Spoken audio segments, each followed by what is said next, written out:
Hey y'all, welcome to Outside the Room, which is brought to you exclusively by Massage Heights. I'm CG Funk. Now we have a wonderful guest today who has made a tremendous impact on our world of massage, aesthetics, and massage education. Ann Williams is the Director of Education and co-founder of MassageMastery.Online, which specializes in digital textbooks. She has been a licensed massage therapist for 25 years and is a certified reflexologist, trained esthetician, hypnotherapist, former registered counselor, an aromatherapist, spa consultant, author, and educator. She's offered several continuing education programs, including workshops on hot stone massage, aromatherapy, spa therapies, and reflexology. So how about we go meet Ann and find out what she's up to today. Ann Williams, welcome to Outside the Room. We're so happy to have you here. So happy to be here, CG. Thanks so much for having me. Well, Ann, you've accomplished so much in your career, and I am confident that most people don't understand all of the things you've done that have influenced the growth and sustainability of the massage profession. And you truly know the roots of this profession, and that's something that you value knowing. So what does that mean to you, and what are the roots of our profession?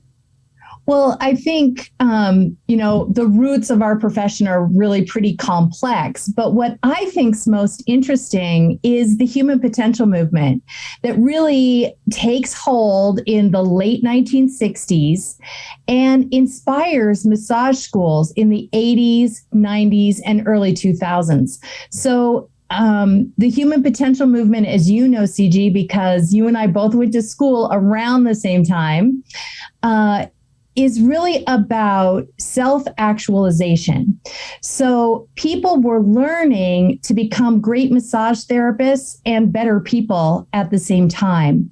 And I think that this integration of human potential and trying to achieve your best self while also trying to achieve beautiful, fluid, incorporated, integrated bodywork skills was really a neat time for massage, and a time where we were addressing the whole body, and we were really asking clients, like, what were their ideas of potential? What did they want for their lives and for themselves? And so functional limitations were really an important piece of that. And the client's goals for wellness were really at the forefront of our thinking. So I kind of miss those days because I think that they were very creative. There was science, but there was also art. And finding a way to beautifully integrate science and art was what was important to all of us as therapists. I mean, you'll remember, I think you have just as, if not more, experience with that than I do. No, yeah, you're right. And I think what we looked at is we looked at the body as this whole physical, spiritual, and energetic being, which it is. So, yeah. And even when you said we were looking for the clients and trying to help with their wellness, that word wellness wasn't even used back then. So yeah, we probably used different terminology for it, but it was this way that it was more inclusive than exclusive. So very inclusive. That's such a perfect word. There was, it was the first time that therapists were really integrating Eastern therapies, yoga, meditation. All of that was coming into this more like hydrotherapy based massage therapy that kind of comes out of the 1800s, where massage is part of real ancient hydrotherapy practices, which are also fantastic. So it was this integration of techniques that I think really allowed therapists to speak directly to the individual client in a very personal way that meant a lot to the client. It's interesting too, because when you're talking about those times in those 90s, and you said earlier that it wasn't just about the clients or the end users growth and potential and helping with that. But it was also about the therapist doing it, because I remember my mind expanded so much when I went to massage school and when I took continuing education all through the 90s, and I learned so much about life just in general, and about, things that I hadn't known before or didn't understand before. And, right now we've got the profession. If you look at education now, you've got a profession that's really based more on a clinical massage model as far as education is concerned. And what's in your mind, what's good and not good about that? Well, clinical massage is fantastic. I got into massage therapy because a horse rolled on me and my back was bad. And I had a chiropractor and a massage therapist. And without those two individuals in my life, I would be not walking the way I can walk today. So that was really inspiring about massage and really pulled me into massage. And I wouldn't want to lose the clinical aspects of massage. But we've gotten into this mindset that I find really challenging. And it's to be legitimate, we have to practice clinical massage. We have to be as medical as possible. And that's how we prove ourselves. And I really reject that. If you go online and you look at some of the discussion boards, I get so frustrated because people are like, you can't say anything without somebody saying, well, I don't think that there's any research to support that. And one of the great scientists, Clark, I can't remember his first name, he has this line that he says, and he says, magic predicts what science later understands. Magic predicts what science later understands. And what Clark holds space for, and what I think we have to continue to hold space for, is that research is great. It tells us the mechanisms behind our work, and we all want to know those mechanisms. But there's also stuff we just can't explain right now. And I believe we have to hold space for that, because if we don't, then we're limiting ourselves and we're narrowing the magic of massage, the true art and science sort of coming together. And I think that piece is so important.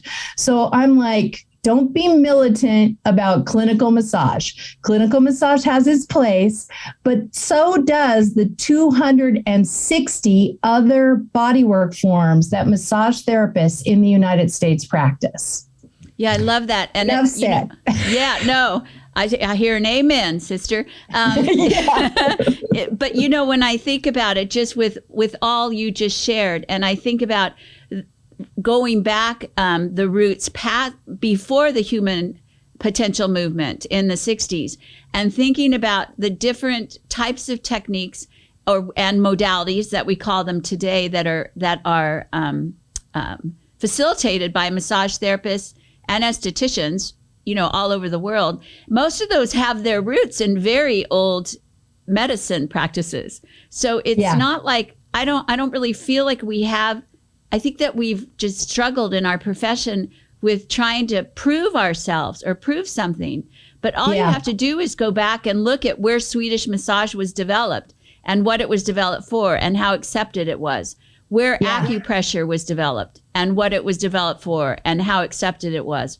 Even cranial sacral therapy with, William Sutherland in the 1890s, who was an osteopath.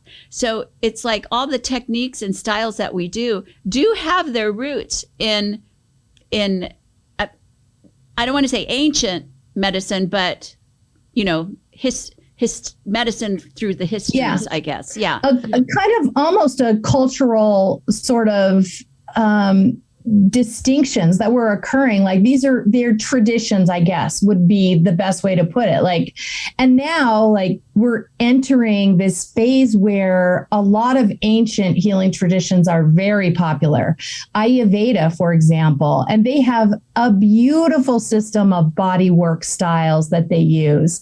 Abhyanga, which is oil massage, often done by two therapists working in synchronicity. And in Kerala, where I was first exposed to Ayurvedic treatments in India, therapists would work out from the core of the body. So they'd stand at the hips, basically, and they'd push the energy out from your core to your extremities. And we're so trained in Swedish, we're always like, no, you kind of work up towards the heart.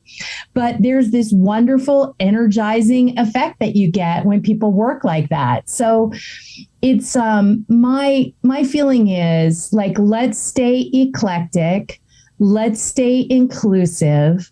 Let's hold space for both science and art, and let therapists develop their own unique styles, because that's what speaks to the individual client. As long as we're all practicing pretty standardized ethics, sanitation, and client-informed consent, then I'm like, okay, as long as we're doing that, I think we have a little leeway to be the creative artists that we are. So, hey, talking about all that, and really, what do you think that students need to learn today? If you're a student in school, even if you're just out of school, what should you know to be a successful massage therapist, esthetician, healer? Well, I think, first of all, you have to have insane hands-on skills. And that means that you've worked on a ton of different body types. That means that you've really built your palpation skills consciously, where you've taken the time to slow down and feel the structures under your hands. So, Anne, you have inspired countless teachers and students throughout your career. And for me, you're kind of an unsung hero, because people don't really know all the things that you've done in your career and how you've contributed to our industry. And you like to say, own the story of your hands. Own the story of your hands. Tell us about what you mean by that. So I really mean it in a nutshell. Do what you do, all out, full in, with everything you've got. If you do Swedish massage, do the best darn Swedish massage anyone's ever had. If you do cranial sacral, do the most amazing cranial sacral. But also never stop becoming massage. And what I mean by that is, you and I know, CG, that you expand and grow over the course of your lifetime. When I started in practice, I was really into being clinical. I was all about just very, very technical massage. And I worked a little bit with the Husky football team in Washington State. And that was my focus. And then I hurt my wrist. And the therapist, one of the managers at the clinic where I worked, asked me if I would research spa therapies while my wrist was injured, so that I could help them bring spa therapies to their clinic. And I was like, what? Spa therapies? Dumb, stupid, fluffy. And then I researched European spa, and I was like, oh, wow, this stuff is so amazing. So my hands, their story changed. I went from being a very clinical therapist to really being much more eclectic. I went into Ayurvedic massage and really explored that world. I love the spa world and everything that those treatment products can bring to a session, because in the spa world, it's about playing with texture. This texture's scratchy. This one's smooth and velvety. This one's warming. This one's cooling. And how you can really start to create these very artistic sessions with an integration of techniques. So I like to say, do what you do really, really well, but also then challenge yourself to become even more of massage. So when you're looking at those CE classes and you're saying, well, this one is another thing that's like what I already do, choose something wildly different and try that, because that's going to inform the story of your hands in a new way. I love that. That's beautiful. And, I really like the encouragement of doing the different continuing education, taking like a sharp right and saying, go take that reflexology course if you've always done, oncology or whatever, more clinical stuff. And, for me as a therapist also, besides the CEU classes, I always felt that I learned so much by receiving massage from different therapists. And I've received massage all over the world. And like you, I did Ayurvedic in Kerala as well. And I don't think we've ever talked about that, but we'll save that for another day. But, talk to the massage therapists and estheticians listening today about how important it is for not for only your body and your wellness and your health, but also for your learning to receive treatments outside of, your little world. Yeah, it's so true. Well, I don't know about you, but for a long time, I was a connoisseur of the grandstand move. And when I would get something from a therapist that was like, blew my mind, I'd be like, okay, stop everything. You're going to show me what you just did. You're going to break that down for me so that I can steal it and incorporate it into my own practice.